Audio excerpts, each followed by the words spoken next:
Bon, eh bien, dispositions différentes, inédites. Je me sens McFly et Carlitos, c'est magnifique. Exactement.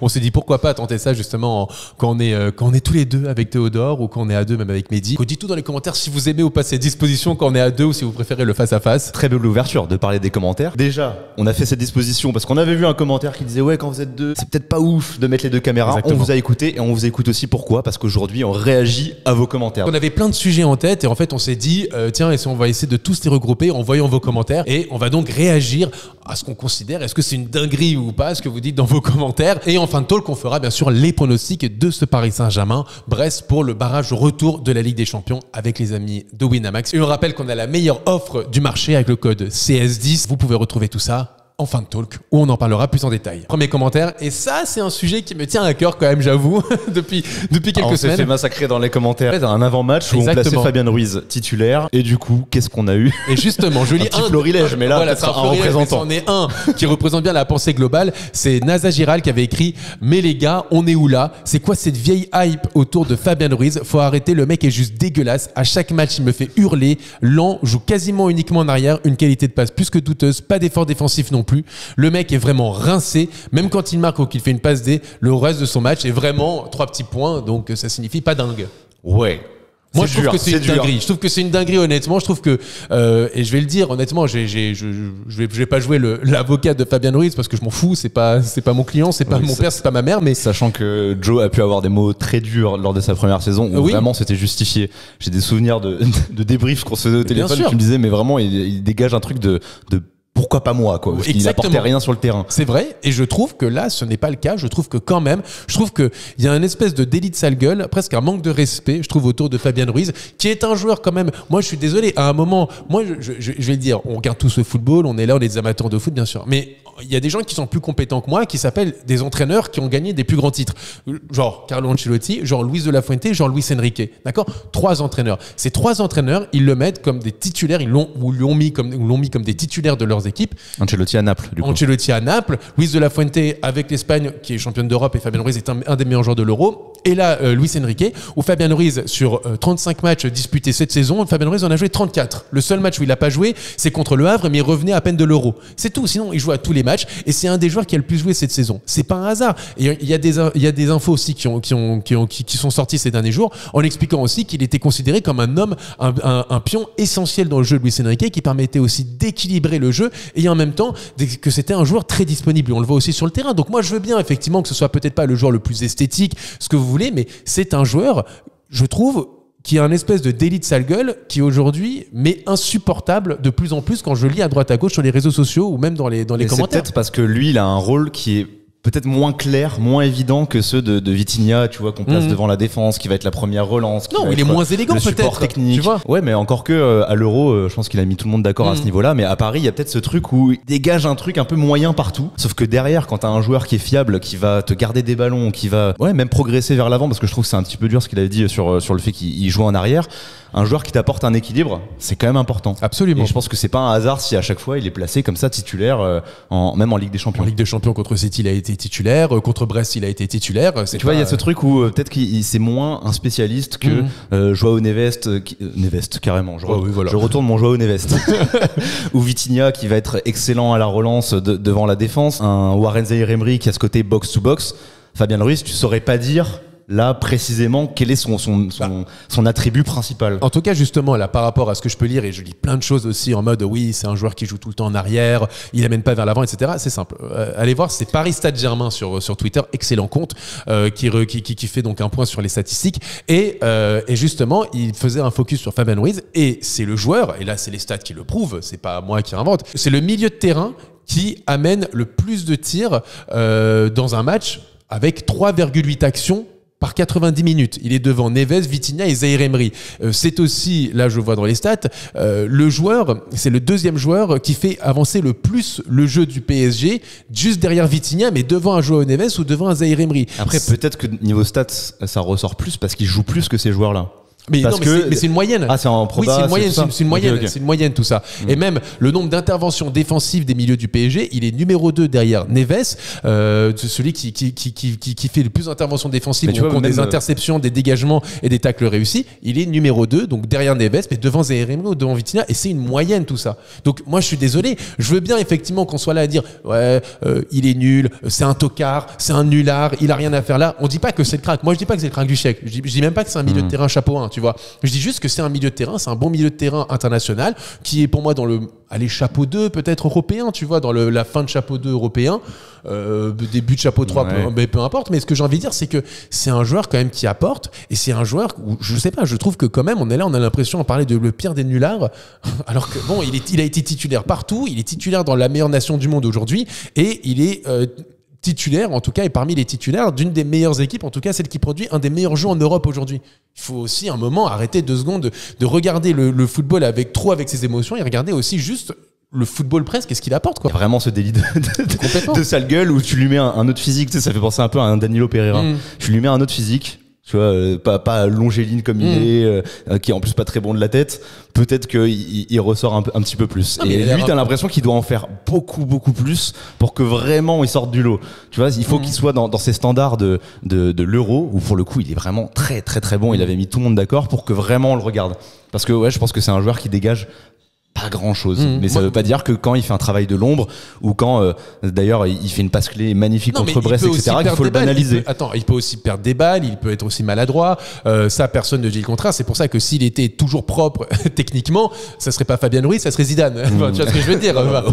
Non, mais ou Bellingham, tu vois, dans le sens. Là, c'est le moment où on s'emballe trop. Non mais c'est pas ça, mais ce que je veux dire, c'est que ça serait un joueur de chapeau 1, voilà ce que je veux dire. C'est que ce serait pas un Fabien Ruiz, on le considère comme un chapeau 2 européen, mais un mec du chapeau 1, genre un Jude Bellingham, voilà ce qu'on dirait. Mais comme ce n'est que Fabien Ruiz, bah oui, c'est normal qu'il ait aussi de l'irrégularité dans le jeu, qu'il soit. Moi, c'est ce que je lui reproche, quoi. C'est ce côté caractère et perdre des ballons.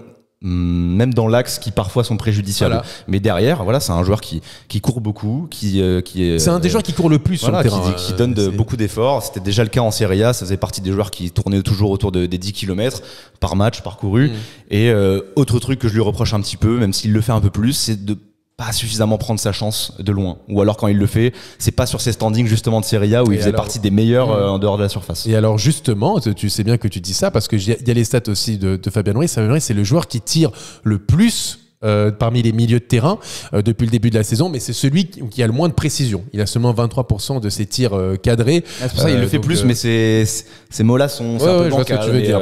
Voilà. Alors qu'en Serie A, vraiment, c'était très fort. Très bon pour ça. Bon, dites-le nous dans les commentaires, insultez-moi dans les commentaires, c'est pas grave. De toute façon, j'ai l'habitude avec Fabien Ruiz, mais voilà. Non, mais juste, c'est un joueur qui symbolise ce truc où parfois on manque de mesure au Paris Saint-Germain sur les critiques. Tu vois, quand tout va bien, tu vas quand même avoir besoin de tacler un Kolo Muani. En ce moment, c'est Kvaratskhelia qui prend un petit peu. Là, c'est Fabien Ruiz depuis un moment. J'ai l'impression que là, t'as trouvé la transition parfaite. Une ouverture digne de Fabien Ruiz. Exactement. Contre Brest, justement. C'est vrai. Parce que justement, là, c'est plutôt sur Twitter, on voit qu'il y a là, par exemple, ce message, hormis son magnifique but contre AS Monaco, Kvaratskhelia, c'est vraiment pas génial depuis son arrivée au PSG, pas inspiré, peu influent, techniquement loin d'être au niveau. Et même, j'ai lu des messages qu'on peut lire aussi sur les réseaux sociaux que Kvaratskhelia, c'est un flop au PSG, quoi. Enfin, aujourd'hui. Voilà, c'est encore ce truc pour Fabien Ruiz. C'est le manque de mesure. Alors que vraiment, les années passent et se ressemblent. L'adaptation, les gars. L'adaptation, le temps. Il y a un mois à peine, d'un autre club, d'un autre championnat. Il a seulement 23 ans, il va avoir 24 ans. Regardez ce qu'il pouvait se dire sur Désiré Doué à son arrivée. Exactement. Et encore, Désiré Doué, je peux comprendre qu'il y ait une certaine critique, mais même pour Kvara, en fait. Parce que j'allais dire, Désiré Doué, on l'a pas mis à son poste. Et finalement, il s'est acclimaté. Même aujourd'hui, on le retrouve ailier droit, c'est devenu normal. Kvara, même s'il a pu le faire, il a pu jouer en tant que second attaquant ou buteur, là se retrouver aussi axial, c'est quand même quelque chose de nouveau dans la continuité, dans ce qu'on va lui demander. C'est pas pareil qu'à Naples. Et puis je vais te dire, il faut du temps. Moi je le vois comme quelque chose de positif parce que avant, je trouvais que dans l'ancien PSG entre guillemets avant Luis Enrique, on se disait il y avait quelques problèmes collectifs et presque on se reposait sur la force d'une individualité pour faire des différences. Or là, on le voit que tout est surtout basé sur le collectif et donc que les joueurs doivent rentrer dans le moule doivent rentrer dans un process collectif pour justement pouvoir exploser et devenir beaucoup plus fort. C'est presque le signe, je trouve, d'une bonne santé d'une équipe, qu'en fait un joueur, comme à City sous Guardiola, comme sur Jürgen Klopp ou dans ce genre d'équipe où tu as un coach qui a vraiment une forte philosophie de jeu et qui a derrière des résultats, et justement, le joueur doit prendre son temps et c'est normal, doit s'acclimater à un collectif et doit vraiment s'acclimater parce qu'on le voit effectivement, il y a beaucoup d'efforts, il y a beaucoup, c'est un jeu qui est extrêmement exigeant du côté du PSG et que tu peux pas en un claquement de doigts devenir hyper important, tout que Kvaratskhelia tué. Donc, je trouve ça presque il faut voir les confrontations. Son premier match, c'est contre Reims, c'est bloc bas. Là, le dernier match en date, c'est Toulouse, bloc bas. Après, t'as joué Brest. Où tu le vois avoir un rôle un peu compliqué, où il va devoir presser, où il va faire un peu le pivot, décaler, etc. C'est pas l'image qu'on a d'un Kvara à la base, donc juste il faut que ça prenne du temps et c'est pas juste dès qu'il marque pas match raté. Ou qu'il est effectivement il est ou alors que c'est flop ou je sais pas quoi. Ouais, j'ai lu flop, c'est quand même assez incroyable. Donc non, il faut du temps et j'espère qu'il sera titulaire contre Brest. Je pense que c'est le bon juste milieu, tu vois, c'est match retour où t'as une avance, c'est toujours ambiance Ligue des Champions, donc c'est le genre de match où s'il marque, tu peux prendre pas mal de confiance. Voilà. On en parlera peut-être en fin de talk justement dans nos pronos de Brest, Paris Saint-Germain. Avant de poursuivre, n'hésitez pas les amis à nous dire dans les commentaires si vous aimez le fait qu'on réponde à vos commentaires comme ça et si vous voulez un épisode 2, peut-être avec Mehdi. Bah oui, bien sûr. dans des thèmes encore trop Mehdi compatible pour qu'on le fasse sans Mehdi. Exactement. Et même et vous abonner comme toujours, mettre le petit like, la petite notification aussi quand on sort un talk. Là par exemple ce lundi dans l'après-midi. Donc n'hésitez pas, en tout cas, ça fait plaisir et ça aide beaucoup la chaîne. Et merci pour le soutien, vraiment, on voit de plus en plus. Vous êtes au rendez-vous, les commentaires sont toujours constructifs. Mais oui, justement, il y a certains commentaires qui disent même qu'on devient une référence, donc merci en tout cas. Et même dans la critique, c'est constructif, donc voilà, en tout cas. Preuve, on en fait un talk. Merci pour le soutien et n'hésitez pas à placer du coup vos dingueries ou en tout cas vos avis sur lesquels vous voudriez qu'on réponde, tout simplement. Et justement, un petit screen que j'avais mis de côté. Si on arrive à passer les 8e, Dembélé futur Ballon d'Or, c'est dit. J'aimerais bien avoir ton avis parce que on a parlé de ça un petit peu avec Mehdi après le talk où toi tu étais encore bloqué à Guingamp. Absolument. Donc en 8e, ça veut dire que tu passes ou le Barça ou Liverpool. Ouais. Non, parce qu'il faut aller pour moi le plus loin possible en Ligue des Champions. Mais là, pour le coup, c'est vrai que sur le mois de janvier en 2025 et même février, Dembélé, il est plus que bluffant. Il est incroyable. Et pour moi, on l'avait dit dans un 11 combiné qu'on avait mis en format court sur les réseaux sociaux. Pour moi, clairement, ce Ousmane Dembélé en 2025, il éteint le Mbappé de la saison 23-24. Tu veux pas t'empêcher de faire la transition? Non, parce que c'est vrai. Laisse-moi tranquille avec Mbappé. Non, mais parce que c'est vrai. Pour le coup, le Mbappé qu'on attendait, c'est-à-dire leader d'équipe, faire les efforts, montrer l'exemple, marquer dans des matchs importants.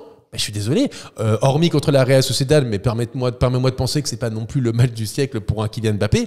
Je ne l'ai pas vu du tout la saison. Mais les gens pourraient te répondre, c'est pas le match du siècle, que ce soit Stuttgart, que ce soit ce City, que ce soit Brest. City, c'est le match, c'était un match hyper important. C'était un match, c'était à la vie à la mort. Et même ce Stuttgart, c'était un match à la vie à la mort. Dans la confrontation. Ils pourront te répondre ça. Et moi, c'est là où j'ai envie de t'emmener sur la continuité, si on parle de Ballon d'Or, etc. Non, mais c'est en termes d'exemple. C'est-à-dire que même, il fait les efforts défensifs, il va créer des passes décisives, il va marquer des buts. Et c'est un joueur aussi qui rentre complètement dans le jeu, dans le plan de Luis Enrique. Et même, c'est un joueur qui a su se remettre en question. Parce que c'est un joueur qui était mis quand même, qui fait un très mauvais début de Ligue des Champions, qui est même mis de côté par Luis Enrique pour une faute de caractère. Et derrière, justement, il devient un exemple pour tout le monde, il devient une référence. Et donc, pour le coup, Dembélé, s'il continue comme ça, en tout cas sur le reste de la saison, ça veut dire que si ça va loin en Ligue des Champions, s'il continue à être efficace avec le Paris Saint-Germain et marquer des buts, oui, bien sûr, tu peux rêver de. C'est presque une question rhétorique. C'est s'il a ce niveau-là, là, il a tout ce qu'on peut demander et même ce qu'on peut rêver d'un leader et d'un attaquant. Et aujourd'hui, dans la photographie de ce mois de janvier, c'est exceptionnel. Et si t'as même Dembélé qui continue à ce niveau-là d'ici la fin de la saison, t'as même pas besoin d'aller recruter un neuf. Tu l'as aussi. Donc tu vois, alors il y a beaucoup de si qu'on peut le voir, mais oui, s'il continue dans cette continuité, s'il y a les résultats et s'il continue à marquer des buts, alors peut-être pas autant parce que là il est sur des bases de Messi 90 buts sur une année civile, mais même moitié moins que ce qu'a mis Messi. Et même nous dans notre exigence, il ne faudra pas repartir sur on le démonte dès qu'il rate un match ou je sais pas quoi. Voilà. Mais en parallèle, si tu veux l'exigence Ballon d'Or, etc., c'est là où pour revenir à ton débat Kylian Mbappé, il faut la continuité. Si tu veux cette étiquette sur le long terme, il faut le faire sur une grande confrontation. Et donc Liverpool, le Barça, c'est le meilleur moment pour. Exactement. Et si tu sors Liverpool en plus, tu sors Mohamed Salah qui est potentiellement un concurrent. Et le Barça, t'as Rafinha. Et Rafinha de l'autre côté, de chaque côté, t'as un concurrent direct pour le Ballon d'Or. Si t'arrives à te qualifier et à sortir un de tes concurrents directs, Ouais. Mais derrière, il faudra voir aussi ce que fait Mbappé, justement, avec le Real contre City. Voilà. Bah, déjà, il y a City, on verra. Hein. Donc voilà, pour Dembélé, on espère en tout cas que ça continue avec cette confiance et ce nouveau positionnement. Le dernier avis qu'on a retenu dans cette petite vidéo d'avant-match, quand même pour faire un lien avec le match justement, c'était par rapport au dernier talk. Attention au talk après le match aller, quand on se dit que c'est bon, qu'on va se qualifier, ça me rappelle un très mauvais souvenir. Après le match aller contre Brest, donc c'est avant le match retour, donc là qui est dans quelques jours. Il y en avait un autre même. Voilà, ça nous rappelle vraiment de mauvais souvenirs. En 2019, face à Manchester United, je tenais le même discours. Nous sommes déjà qualifiés car nous avons gagné par 2 buts d'écart à l'extérieur et on reçoit le retour au parc. Bon, là en l'occurrence, c'est 3 buts d'écart. Exactement. Et c'est pas Manchester United. C'est ce que j'allais dire. Même si bon, c'était les genoux de United, mais bref. Ouais, mais voilà, transition. Est-ce que tu comprends, toi, cette espèce de fantômes du passé qui peuvent ressurgir comme ça? Non, parce qu'en soi, quand même, l'équipe ne ressemble plus à celle qui était justement de cette époque-là. Même celle après le match contre le Real Madrid, c'est pas le même entraîneur non plus, donc c'est pas aussi le même genre d'appréhension. Et puis presque, j'ai envie de te dire, t'as presque plus de bons souvenirs avec cet entraîneur de retournement de situation positif que négatif.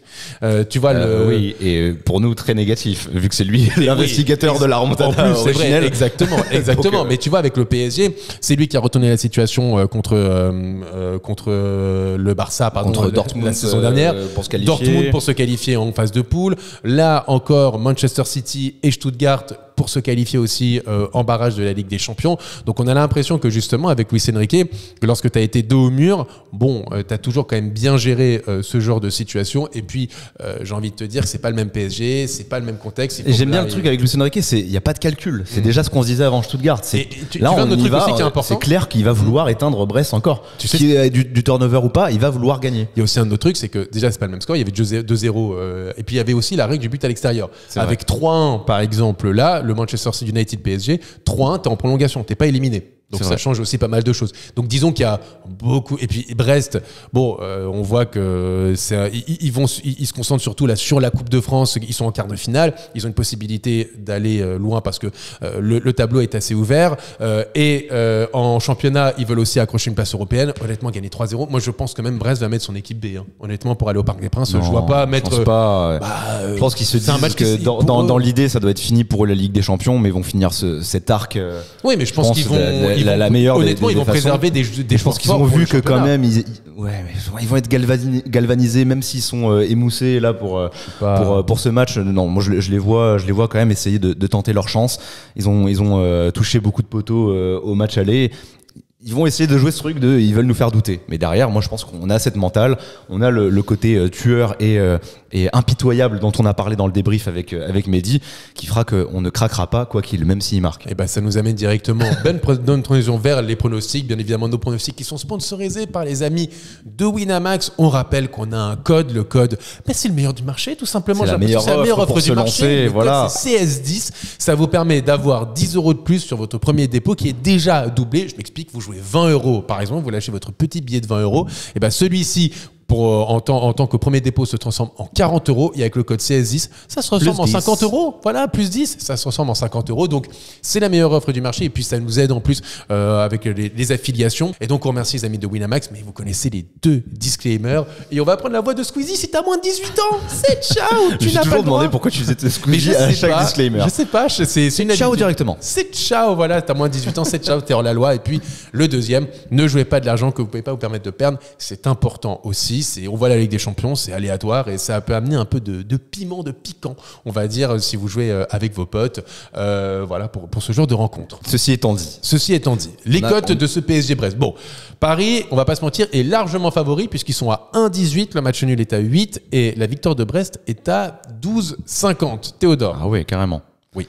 Moi, je vais revenir sur ce qu'on s'est dit tout à l'heure par rapport à Kvara, où il a besoin de temps. Bon, en même temps, il a déjà marqué son premier but en Ligue 1, mais je le vois marquer son premier but en Ligue des Champions. Je le vois être titulaire. Ok, la cote de PSG et Gvisha Marasri, buteur, elle est à 2,45 chez les amis de Winamax. Ah, tu m'as mis le PSG vainqueur en plus, mais oui, j'imagine. Bien sûr. Voilà, donc la cote est à 2,45. Si tu joues 20 € et avec notre code CSD, ça se transforme en 50 €. C'est 20 € qui se transforment en 122,50 €. Voilà, je le vois côté gauche, moi, avec Dembélé plus axial, qui représente toujours un danger phénoménal maintenant pour les défenses adverses et qui va laisser de l'espace pour Kvaratskhelia. Exactement. Voilà. Moi, je vais miser sur le PSG et le buteur Bradley Barcola. La cote, elle est à 1,98. Donc, si tu joues 50 €, tu gagnes 99 €, plat du pied sécurité. Mais je vois bien Barcola quand même qui est dans une bonne forme aussi. Donc, je vois bien Barcola marqué, voire même Désiré Doué aussi, parce qu'il y avait son but qui a été refusé pour hors-jeu. Je ne sais pas si c'était vraiment justifié. Le hors-jeu était injustifié. Donc, la cote, elle est à 3,10. Je pense qu'ils vont bien s'illustrer avec un Brest qui devrait être plus haut, qui va se découvrir, qui va jouer le tout pour le tout. Mais juste niveau petite compo, c'est intéressant. Tu vois quoi comme attaque? Moi, je vois. Moi, j'ai mis Kvara, mais voilà. Moi, je vois Kvara, Dembélé et soit Doué, soit Barcola. Ah, pareil. Mais donc en soi, ça peut même en rentrant. Tu vois Kvara titulaire? En tout cas, je vois Kvara titulaire. Ce truc de, il faut continuer, il faut pousser, etc. Je pense que pour le match aller, c'était important de garder les automatismes. Là, normalement, ça devrait être un match qui devrait le faire pour le PSG. Donc, on peut justement faire des tests, entre guillemets. Et donc, c'est pour ça que je vois Kvara essayer d'engranger de la confiance. Et c'est pas mal ton Kvara buteur, j'aime bien, moi. Je sais, merci. Voilà. Dites-nous votre prono dans les commentaires. Moi, je vois un 3-1. Ouais, pour Paris. Moi aussi, je vois 3-1 pour Paris ou 2-1, un match un peu serré. Le 2-1, la cote, elle est à 8 et le 3-1, la cote, elle est à 8,50. Bon, mais voilà, j'espère que le concept vous a plu. Exactement. C'était sympa de se retrouver avec ce petit bar. Oui, dites-nous dans les commentaires si vous avez plu. N'hésitez pas à partager vos dingueries aussi dans les commentaires, comme ça on fera un épisode 2. Et puis on se retrouve très vite cette semaine. On a beaucoup d'actualités qui arrivent sur la chaîne, donc allez-y, n'hésitez pas à vous abonner pour ne rien louper. À très vite. Ciao tout le monde.